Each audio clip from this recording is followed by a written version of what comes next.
El día de hoy quiero hablar de algo que hacemos todos los domingos. Ah, durante el año suceden o hacemos cosas repetitivamente en Epicentro y algunas veces en el año yo comparto ciertos temas que si has estado suficientemente tiempo aquí en Epicentro sabrás que son temas que repetimos. Por ejemplo, cuando enseñamos acerca del bautismo, ¿verdad? Damos una plática, damos un par de enseñanzas sobre el bautismo y eso tratamos de hacerlo una o dos veces al año, ¿verdad? Porque obviamente no es que bautizamos este año, ya nunca lo vamos a hacer. No, lo seguimos haciendo, ¿verdad? También sucede cuando compartimos, por ejemplo, de la Santa Cena, porque la Santa Cena es algo que hacemos o repetimos varias veces en el año. Así que el día de hoy también quiero hablar de algo que hacemos repetidamente durante el año y que lo hacemos todos los domingos, de hecho. Y que me gustaría el día de hoy compartir sobre este tema para que no se nos olvide, para que no se nos escape por qué hacemos ciertas cosas en la iglesia. A veces la familiaridad puede provocar que no apreciemos algo, que no valoremos algo. Estamos tan acostumbrados a hacerlo cada semana que ya no lo valoramos. Pero yo creo que es muy importante eso que hacemos cada semana y de lo cual quiero hablar el día de hoy. Y es que cada domingo declaramos la bendición, ¿sí? Eso es algo que hacemos todos los domingos. Y como ya sabes, ¿verdad? Si has estado aquí en Epicentro o simplemente porque conoces la Biblia, la bendición que damos al final de nuestra reunión no es una oración que a mí se me ocurrió, ¿verdad? No es algo que yo me puse un día a inventar, ¿verdad? Quiero dar una bendición sobre la iglesia y no que estaría mal, ¿verdad? Que yo hiciera una bendición, pero esta bendición específica que nosotros damos cada domingo no es una bendición que a mí se me ocurrió, ni tampoco tiene poder esta bendición por el hecho de que yo como pastor la dé, ¿verdad? No se trata de que, Roberto es el ungido de Dios y él es el que da la bendición y por eso esta bendición es eficaz o tiene poder. No, no se basa en eso. De hecho, el poder y la eficacia de la bendición se basa en quién es Dios. Se basa en el deseo de Dios de bendecirnos, en el deseo y anhelo de Dios de estar presente en medio de nosotros, en medio de nuestra comunidad, en medio de su pueblo. ¿Sí? Y cuando dije ahorita, ¿verdad? No son palabras que a mí se me ocurrió, fueron palabras que Dios mismo nos dio. Dios mismo le dijo a Moisés, le dijo, diles a Aarón y a sus hijos. Aarón y sus hijos eran los sacerdotes del pueblo de Israel, eran los que se encargaban, de todas las ceremonias espirituales del pueblo de Israel. Entonces dice, dile a Aarón y a sus hijos, que son los sacerdotes, que bendigan al pueblo de Israel con la siguiente bendición especial. ¿Sí? Entonces, como podemos ver, algo interesante de esta bendición es que es una bendición declarada sobre la comunidad, sobre Israel, sobre el pueblo de Israel. Y yo creo que hablando de nuestro tiempo y de la aplicación que esta bendición tiene sobre nosotros en la actualidad, es que esta es una bendición que damos aquí en Epicentro a la iglesia, a la comunidad. Pablo nos habla de que la iglesia es el Israel espiritual, ¿sí? Quiere decir que Dios le dijo a Moisés, ¿verdad? Dile a los sacerdotes, a Aarón y a sus hijos, que bendigan a Israel con esta bendición especial, que bendigan al pueblo con esta bendición. Y nosotros en fe tomamos estas palabras de Dios, asumimos nuestro papel como el Israel espiritual y reconocemos que estas palabras que fueron dadas para el pueblo de Israel se aplican también a nosotros. Y creo yo que el poder de esta bendición, dentro de lo que nosotros podemos hacer, ¿verdad? Para que esta bendición sea eficaz, es recibirla en comunidad. Es que yo como pastor la dé en comunidad, la dé a la comunidad y que todos ustedes se unan a recibir esta bendición como comunidad. Y yo creo que ahí está el centro de la eficacia de esta bendición. Que lo hacemos en comunidad, que aplicamos fe, que ejercitamos fe cuando juntos al final de cada reunión levantan su mano y dicen, sí, yo quiero recibir esa bendición. No esa bendición simplemente que Roberto quiere dar, no, esa bendición que nació en el corazón de Dios. Esa bendición que demuestra lo que Dios quiere para nosotros, lo que Dios quiere para su iglesia, para su pueblo, para nuestra comunidad. Entonces es bueno empezar por ahí, entendiendo que es el deseo de Dios revelado en esta bendición, en una bendición especial. Y no la sabemos, ¿verdad? La bendición dice, el Señor te bendiga y te guarde. El Señor haga resplandecer su rostro sobre ti y tenga de ti misericordia. El Señor alce sobre ti su rostro y ponga en ti paz. Y quiero que pienses por un momento en estas palabras, ¿verdad? Porque es muy importante que tú conectes a Dios como el autor, el origen de esta bendición. Quiere decir que lo que esta bendición encierra es lo que Dios quiere darte. Es lo que Dios quiere darnos como comunidad. Que obviamente tiene sus efectos en nosotros como individuos, en ti como una persona individual, en tu familia, pero nos es dada en comunidad. El poder de esta bendición se encierra en que nos es dada en comunidad. Y esta bendición, ¿verdad? Está compuesta por 3 bendiciones. Pudiéramos dividir esta oración, esta bendición, en 3 bendiciones. ¿Sí? Que muchos teólogos obviamente han hablado sobre esta bendición, han escrito sobre esta bendición y la gran mayoría de ellos concuerdan en esta idea de que hay 3 bendiciones en esta bendición. Una que refleja o que habla de la protección física o material de Dios para nosotros. Quiere decir que cada domingo que yo digo, ¿verdad? Que el Señor te bendiga. La bendición encierra que Dios te bendiga físicamente, que Dios te bendiga materialmente. Pero luego también habla de bendiciones espirituales. Y por último, habla de nuestra vida interior, que Dios bendiga nuestra vida interior, nuestra vida espiritual con paz. Pero lo interesante de esta bendición es que cada parte de la bendición, esas 3 partes, pudiéramos decirlo, ¿sí? Revelan o reflejan un crecimiento en nuestra relación con Dios. Un crecimiento en nuestra cercanía con Dios. Un crecimiento en la intimidad de relación que tenemos con Dios. Así que a través de la plática del día de hoy, quiero que veamos cómo la intención, y no solamente la intención, sino el cumplimiento definitivo de esta bendición se encuentra en Jesús. Jesús dijo algo muy interesante en los evangelios. Jesús dijo que todas las escrituras del Antiguo Testamento hablan de Él.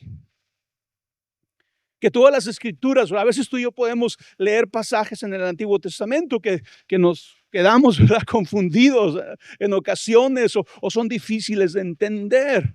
O que estará tratando de decir la Biblia en este pasaje. Y Jesús dice, todo en el Antiguo Testamento apunta a mí. Quiere decir que aún esta bendición apunta a Cristo. Y nosotros como cristianos, ¿verdad?, es muy importante que al recibir esa bendición, la filtremos o la recibamos a través de Jesús. El deseo de Dios es restaurar, y bendecir a la humanidad ya se cumplió en Jesús. Es importante que lo entendamos, ¿verdad? Porque yo hablaba, ¿verdad? Esta bendición revela el deseo de Dios de bendecirnos. Revela el deseo de Dios de estar cerca de nosotros. Y otra vez, esta bendición apunta a Cristo.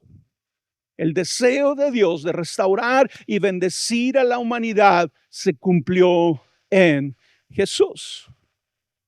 También algo que haremos el día de hoy, va a ser rápido, no te asustes porque estoy diciendo que va a suceder el día de hoy, ¿verdad? Va a ser rápido. Es que estaremos viendo cómo el carácter de Dios expresado en la bendición se manifiesta o la podemos ver en la historia que Jesús nos contó acerca del Padre, la parábola del Hijo Pródigo. Vamos a ver cómo esta bendición la podemos ver reflejada en la historia del Hijo Pródigo. Así que veamos la primera parte. Dice la bendición: el Señor te bendiga y te guarde. Y históricamente, esta primera parte de la bendición se ha interpretado como una petición para que Dios nos provea materialmente, físicamente. Pero dice que el Señor te bendiga. Entonces, cada vez que el domingo yo digo que el Señor te bendiga, en tu mente, en nuestro corazón debe de estar: Dios me quiere bendecir físicamente, materialmente.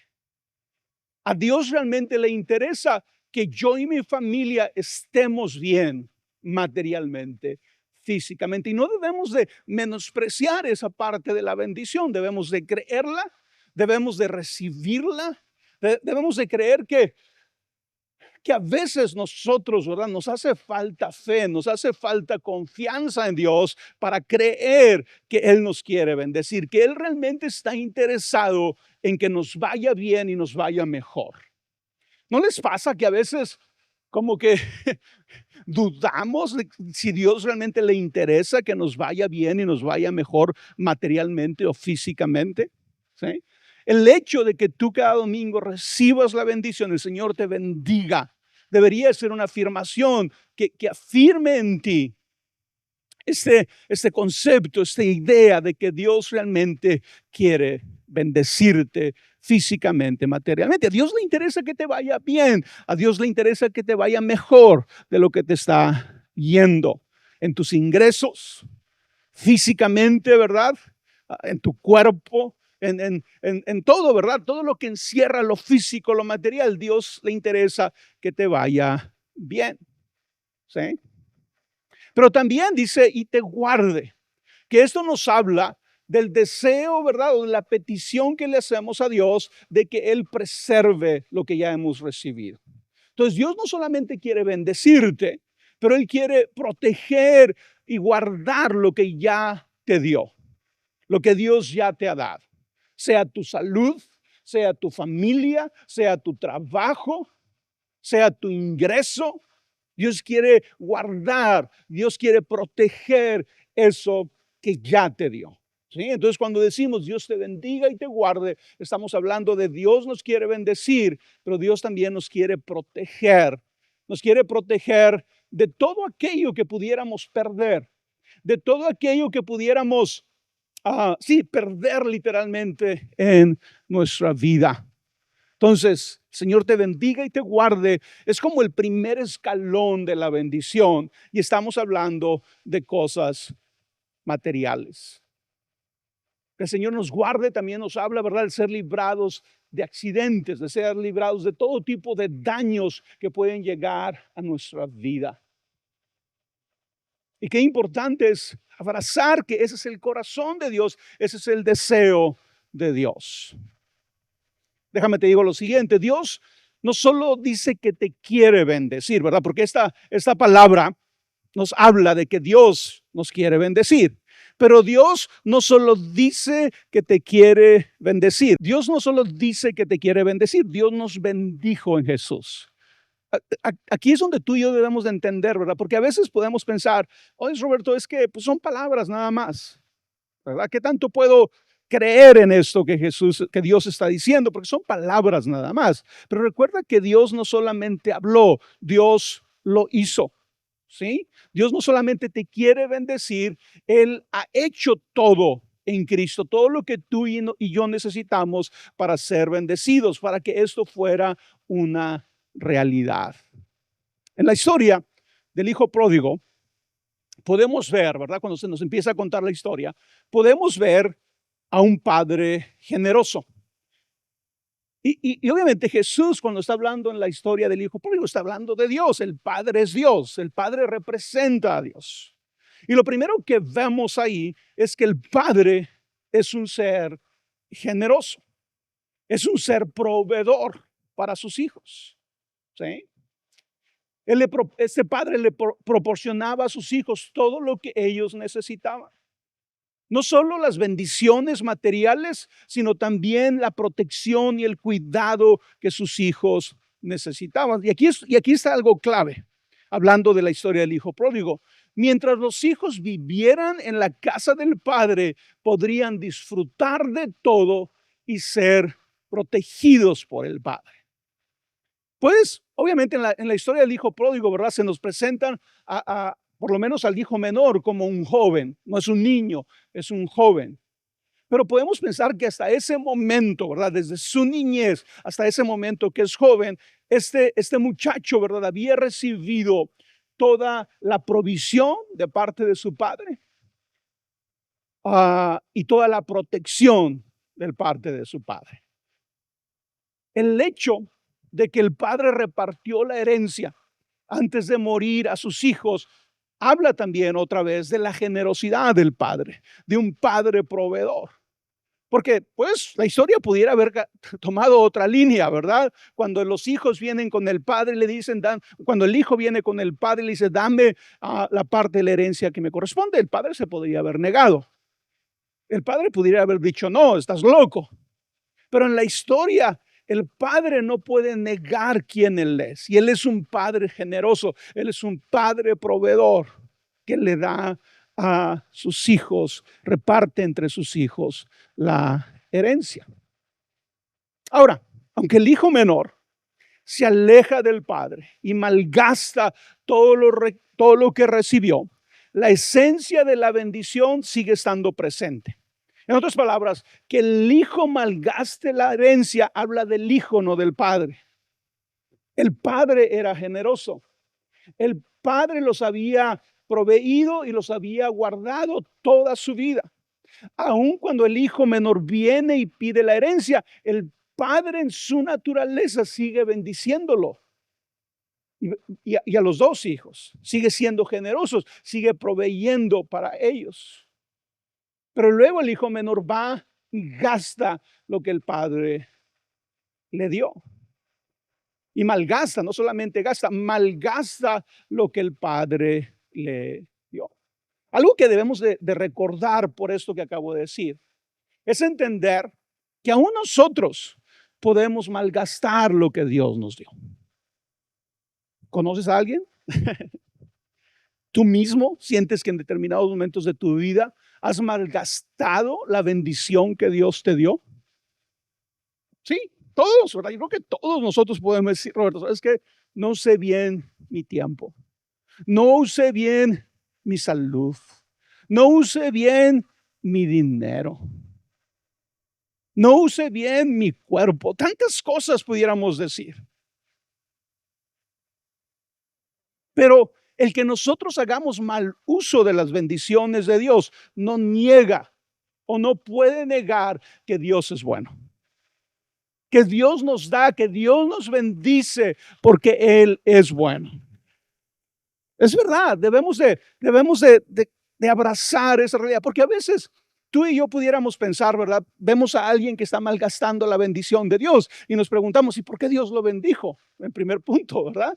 Si Dios sabía que la iba a malgastar, si Dios sabía que iba a terminar con esa bendición. Y es porque Dios no puede negar quién Él es. Él es bueno, Él es generoso, Él es proveedor. El principio aquí que nosotros debemos reconocer es que el que alguien malgaste lo que Dios le dio, no niega la esencia de que Dios es bueno.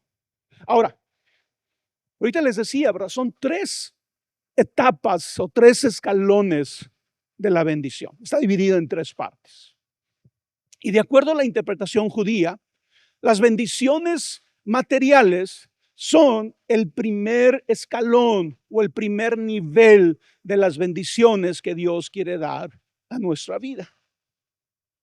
¿Sí? Otra vez, las bendiciones materiales o físicas son el primer escalón o nivel de bendición que Dios quiere traer a nuestra vida.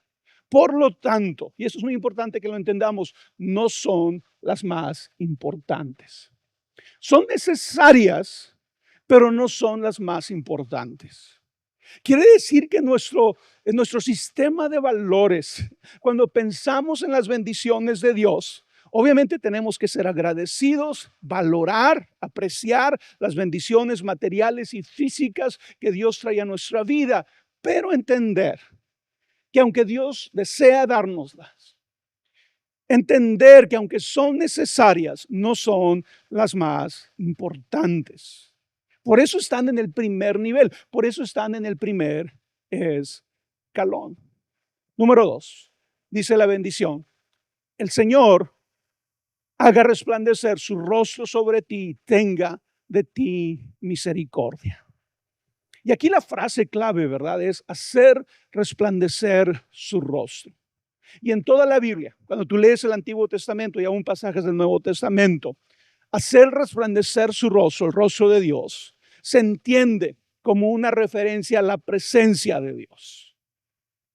Así que la presencia de Dios esté con nosotros, que la presencia de Dios nos acompañe. Entonces, cuando yo digo, ¿verdad?, que el Señor haga resplandecer su rostro sobre ti, estoy diciendo que la presencia de Dios esté en tu vida.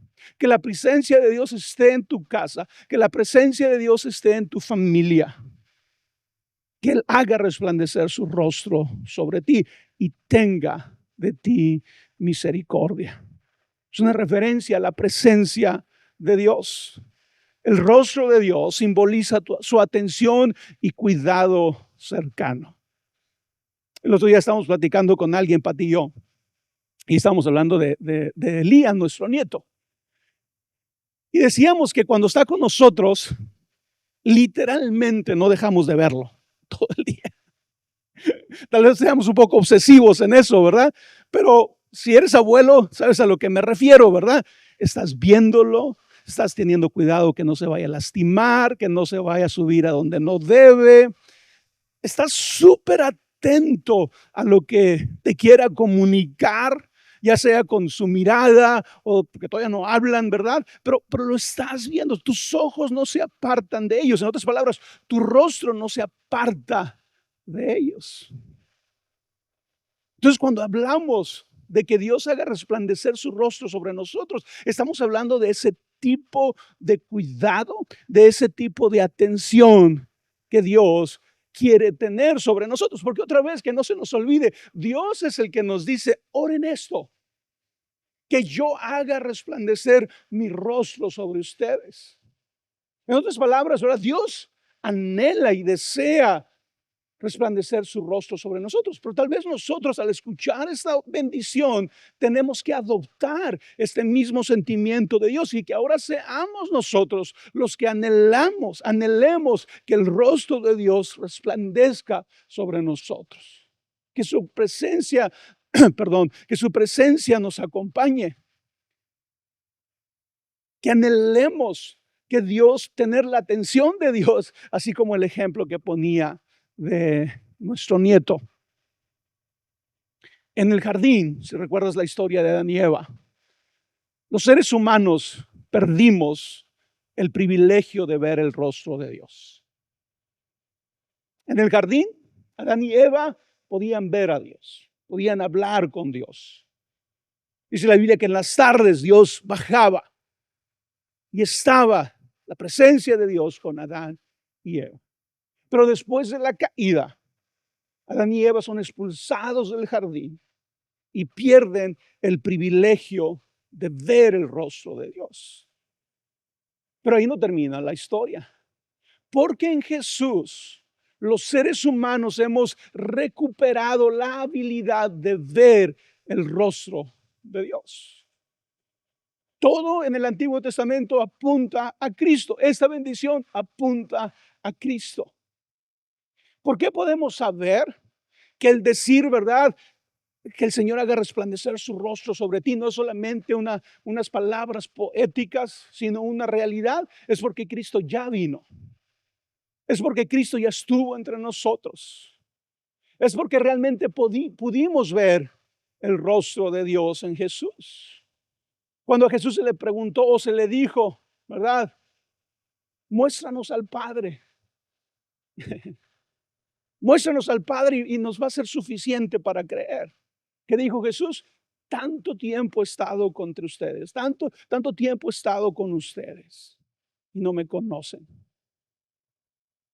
Entonces esta idea de que el Señor haga resplandecer su rostro sobre nosotros es una realidad y tiene peso cuando la creemos y la declaramos. Dice el siguiente pasaje en Hebreos, dice, Dios en estos días finales nos ha hablado por medio de su Hijo. A este lo designó heredero de todo y por medio de él hizo el universo. Pero fíjate lo que dice después. Dice, el Hijo es el resplandor de la gloria de Dios, la fiel imagen de quien Él es y el que sostiene todas las cosas con su palabra poderosa. Entonces, cuando declaramos, ¿verdad?, que el Señor haga resplandecer su rostro sobre ti, estamos hablando que la presencia de Dios está en tu familia, pero más que eso, siendo más específicos, ¿verdad?, estamos declarando, estamos pidiendo que la presencia de Cristo esté presente en ti, en tu familia, en todo lo que haces. Jesús es la manifestación perfecta de la gracia y de la gloria de Dios para cada uno de nosotros. Y en la historia del hijo pródigo, podemos ver esto en el momento que el hijo decide regresar a su casa. El Señor solamente quiere bendecirnos y guardarnos. Él quiere hacer resplandecer su rostro sobre nosotros y tener misericordia de nosotros. Cuando el hijo pródigo, después de haberlo malgastado todo, decide regresar a casa, nos damos cuenta de algo en esa historia. Y es que el padre siempre estuvo dispuesto a recibir a su hijo de regreso. No solamente estaba dispuesto, lo estaba esperando. ¿Verdad? Como que el padre sabía, mi hijo va a regresar. Pero no solamente sabía que iba a regresar, el padre tenía cierta disposición hacia el regreso del hijo. En otras palabras, el padre iba a actuar de cierta manera cuando el hijo regresara. Muchos teólogos, ¿verdad?, se enfocan en esa pequeña frase de la historia del hijo pródigo, donde dice que el padre lo vio cuando venía, que aún el hijo estaba lejos, pero el padre lo vio de lejos. Y muchos teólogos dicen, el que el padre lo haya visto de lejos, tal vez sea porque este padre todos los días salía de su casa, salía de su finca, ¿verdad?, y empezaba a ver hacia el horizonte, siempre buscando a su hijo, siempre buscando si ese sería el día que el hijo iba a regresar. Tal vez todos los meses o años, no sabemos exactamente cuánto tiempo fue, que este hijo estuvo en una nación lejana malgastando el dinero o la herencia del padre. Tal vez todos los días, en la mañana y en la tarde, a mediodía, este padre levantaba su rostro, levantaba su cara y miraba al horizonte para ver si alcanzaba a ver a su hijo. Pero llega el día donde lo alcanza a ver. Ahí viene su hijo, que venía de cuidar cerdos. No traía zapatos ya. Se había ido de su casa con zapatos, pero ya no traía zapatos. Y el padre corre a encontrarse con su hijo. El padre manifiesta la esencia de quién Dios es. Es un Dios amoroso, es un Dios misericordioso. Recuerda que el hijo traía podemos decir, todo su rollo, ¿verdad? De lo que él le iba a decir al padre. Padre, he pecado contra el cielo y contra ti. Ya no soy digno de ser llamado tu hijo. Hazme como uno de tus jornaleros, hazme como uno de tus siervos. Pero la historia nos dice que el padre corre hacia él, se echa sobre su cuello, lo besa. Después de venir de cuidar cerdos. Señor, haga resplandecer su rostro sobre ti y tenga de ti misericordia. Y la actitud del padre, ¿verdad? Porque cuando Jesús cuenta la historia del hijo pródigo, él está diciendo, pongan atención. Todos ustedes tienen muchas ideas y muchos conceptos de cómo es Dios. Tal vez creciste escuchando solo del juicio de Dios, de la ira de Dios. Pero en ese momento Jesús dice, pero déjenles digo verdaderamente cómo es Dios. Dios es misericordioso. Así que cuando desde aquí, desde la plataforma, sea yo o sea alguien más, decimos que el Señor haga resplandecer su rostro sobre ti y tenga de ti misericordia. La oración es que el trato de Dios para ti siempre sea como el trato de este padre de la historia del hijo pródigo, lleno de misericordia. Y ¿sabes qué? Cuando escuchamos esa bendición y dices, esa bendición es para mí, porque yo sé. A lo mejor tú dices, oye Roberto, pues es que yo no la necesito porque yo no soy como el hijo pródigo. Yo no voy a hacer lo que el hijo pródigo hizo. Yo no me voy a equivocar como el hijo pródigo se equivocó. Y ojalá que no suceda. Ojalá que no pase. Pero ¿qué nos recomienda el Nuevo Testamento? No estoy seguro si es Pablo o Pedro. Que dice, ¿verdad? Que miremos que no caigamos nosotros también. Cuando otros caen, mira que tú no caigas también. Hablando de que es una posibilidad. Que somos imperfectos, que somos seres humanos imperfectos. Y tal vez no en la magnitud del hijo pródigo. Tal vez no en el extremo del hijo pródigo. Pero ¿cuántas veces nosotros hemos regresado a Dios buscando misericordia? Buscando gracia. Porque te volviste a equivocar con lo mismo. Volviste a fallar en lo mismo. Volviste a pecar en lo mismo. Y regresamos a Dios, esperando recibir misericordia. El que Dios resplandezca su rostro sobre nosotros simboliza una aceptación total. Que tú entiendas, que tú sepas que Dios te acepta totalmente. Porque eso es lo que sucedió en esta historia. El padre acepta al hijo. No sé si me puedo dar a entender lo que estoy tratando de decir. Dios realmente te acepta. Dios realmente nos acepta tal y como somos. A veces las iglesias, ¿verdad? Cuando invitamos a la gente, ¿verdad? O promovemos a nuestra iglesia, decimos frases como, ven tal como eres. Dios te acepta tal y como eres. Y ese tipo de frases a veces provocan ciertas críticas de alguien, de algunos. Y dicen, ¿por qué usan eso? ¿Por qué usan eso? Y los pecadores van a escuchar eso y van a pensar que entonces Dios está alegre con sus estilos de vida, que Dios no está interesado en que cambien su vida. Y dicen, no, es que no se trata de eso. Los seres humanos necesitamos entender que Dios realmente nos acepta. Sin límites.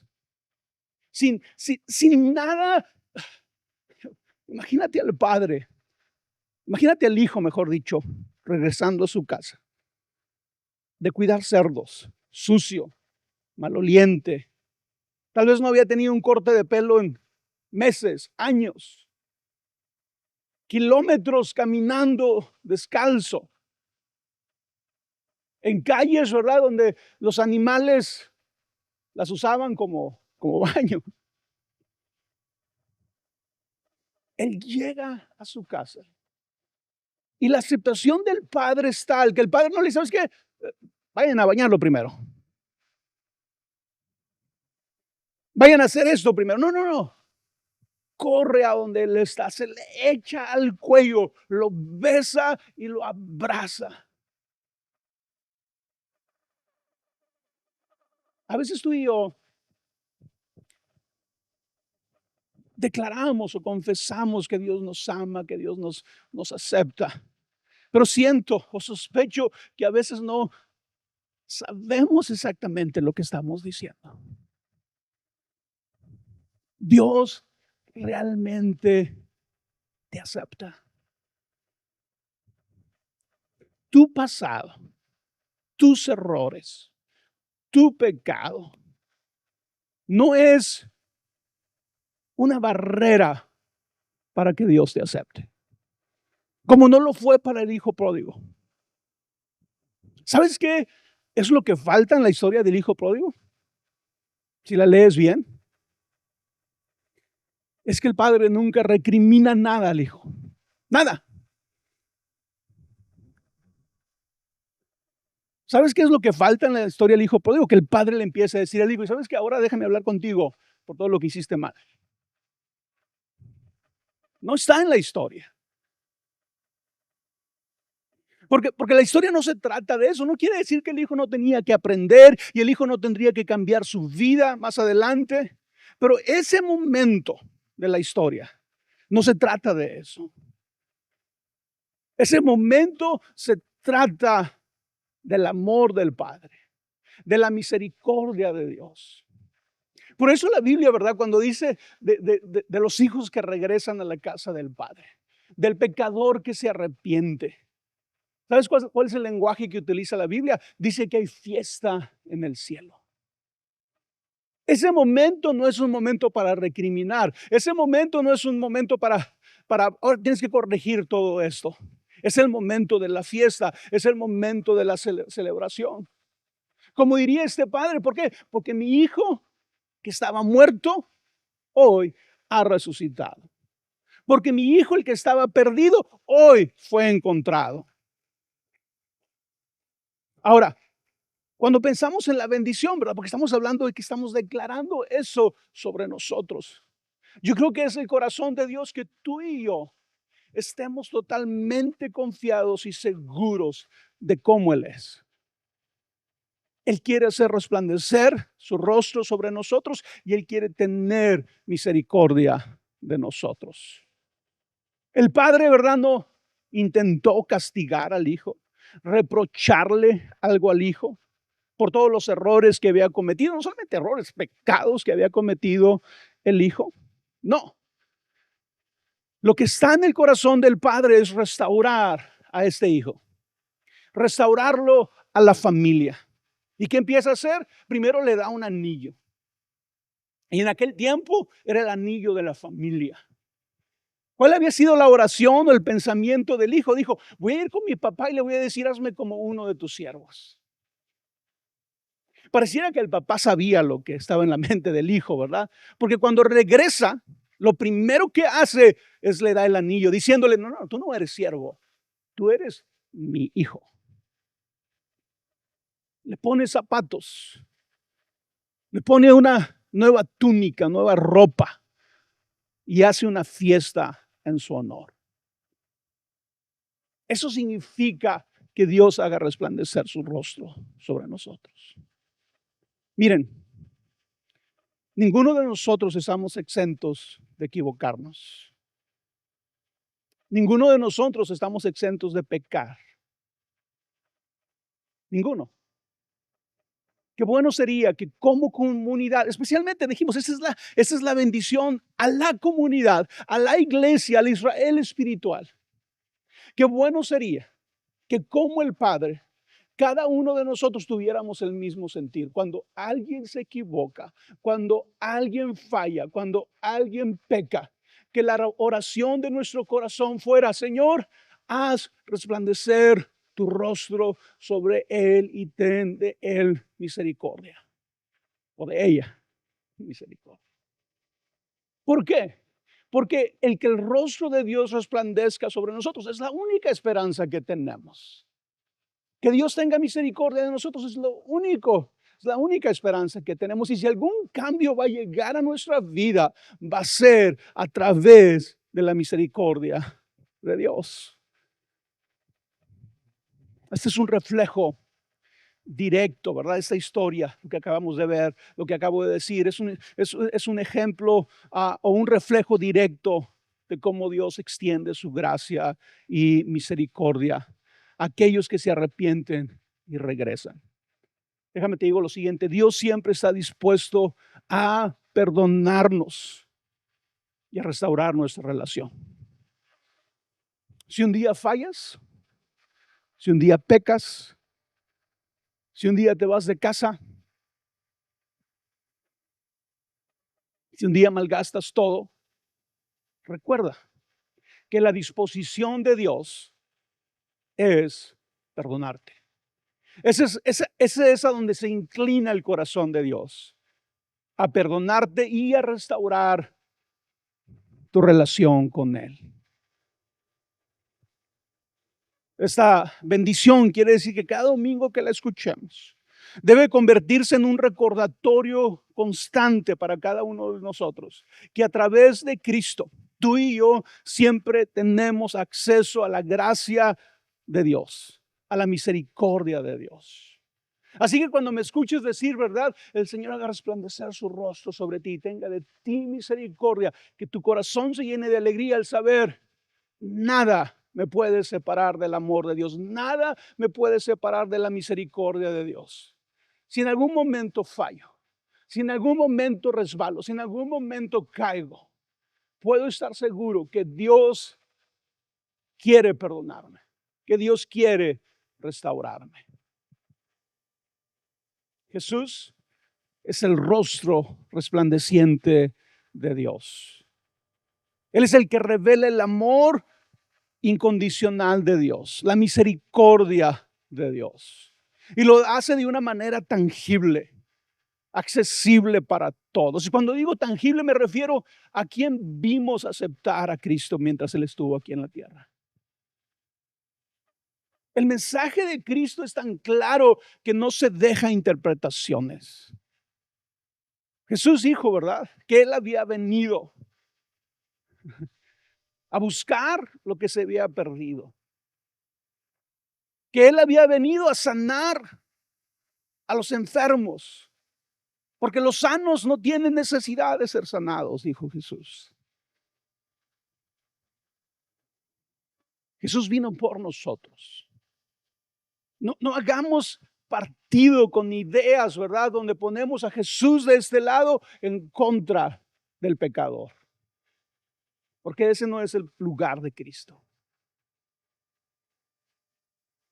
Hay una frase que a mí siempre me toca, algo me dice siempre que la leo, siempre que la digo, siempre que reflexiono en ella. Es que Jesús mismo decidió ser contado entre los pecadores. A veces tú y yo, ¿qué tratamos de hacer? No, yo ya no quiero ser contado entre los pecadores. Que ya no me vean con los pecadores. Que no sepan que es mi amigo o mi amiga, o que fue mi amiga o mi amigo. Que no sepan que es mi familiar. Pero Jesús decidió ser contado entre los pecadores.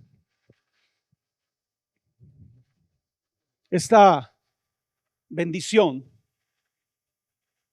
de recibir la misericordia, la gracia de Dios, de que el rostro de Dios resplandezca sobre nosotros, comparada con las bendiciones materiales, indudablemente es superior. Y aquí es donde tú y yo, ¿verdad?, cuando escuchamos esta bendición, qué bueno que el Señor dice que el Señor te bendiga y te guarde. Qué bueno que el Señor quiere bendecirnos materialmente, físicamente. Pero démosle a eso su lugar adecuado. Ese es el primer escalón. Hay un escalón más alto. Y es donde somos bendecidos con la gracia y la misericordia de Dios. Eso tiene un valor superior.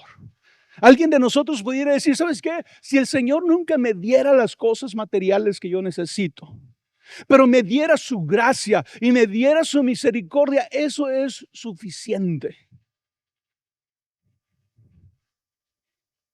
Pero a veces no estamos dispuestos a decirlos, ¿verdad? Porque tenemos invertido los valores. Lo material es más importante para nosotros, lo físico es más importante para nosotros. Que esta bendición no solamente nos informe del deseo de Dios de bendecirnos, sino que también informe nuestro orden de valores.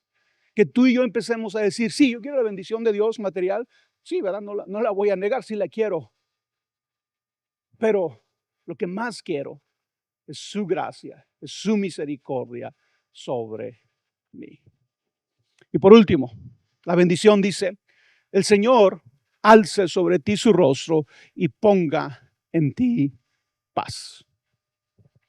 La palabra paz que utiliza la Biblia es la palabra shalom en el hebreo.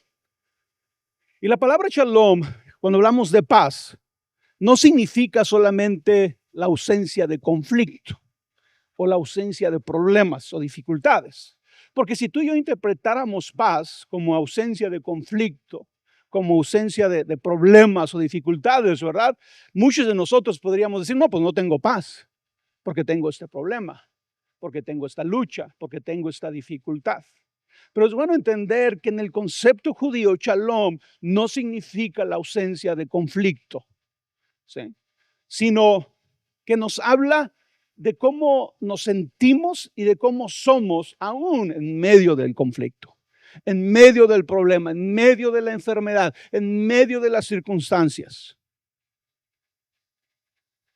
Cuando estamos declarando la paz de Dios sobre nosotros, estamos hablando de esa paz que sobrepasa todo entendimiento, que está por encima de nuestras circunstancias, que está por encima de nuestros problemas, donde nos sentimos completos, nos sentimos firmes, nos sentimos sanos, nos sentimos contentos, aún a pesar de las dificultades. A lo largo de mi vida yo he conocido personas que por la cercanía conozco sus historias, conozco los problemas por los que están pasando.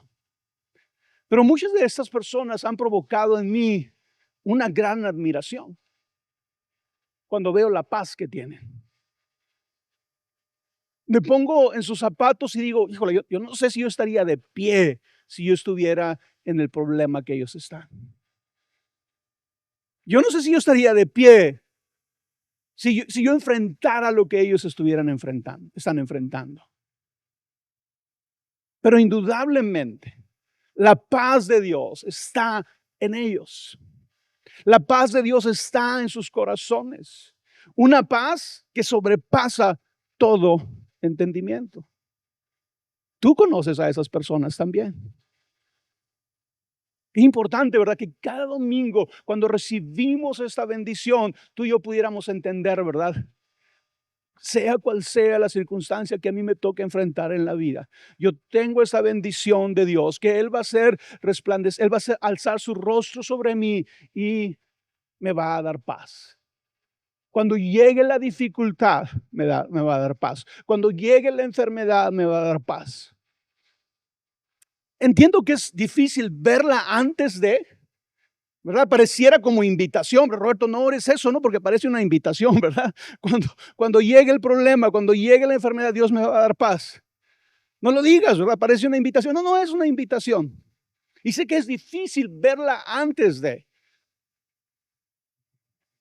Pero aquellos que están pasando por el problema, aquellos que están pasando por el fuego, aquellos que están pasando por el agua, saben que esto es una realidad. Que la paz de Dios es una realidad. Que ahí está. Que está a nuestro alcance. Que es la disposición de Dios dárnosla a cada uno de nosotros. La paz de Dios que Él quiere darnos también es la paz que Dios quiere para el mundo. Es que tengas paz contigo mismo.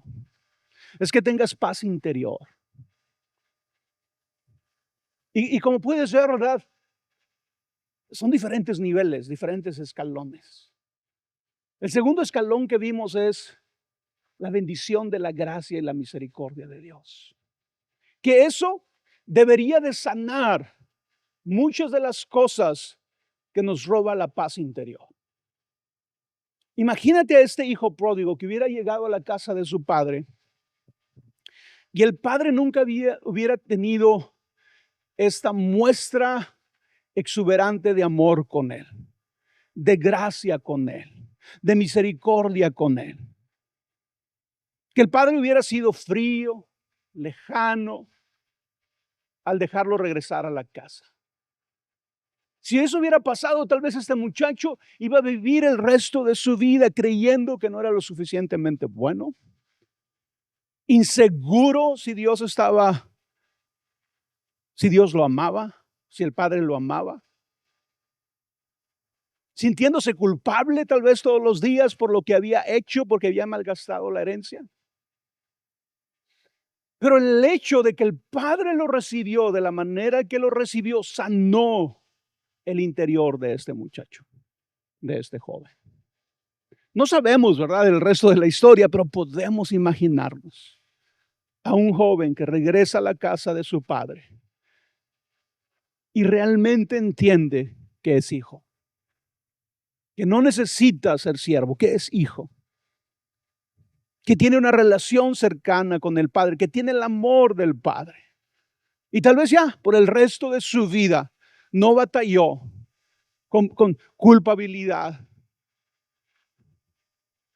con pensamientos que lo acusaran. ¿Por qué? Porque había recibido la gracia y la misericordia de Dios.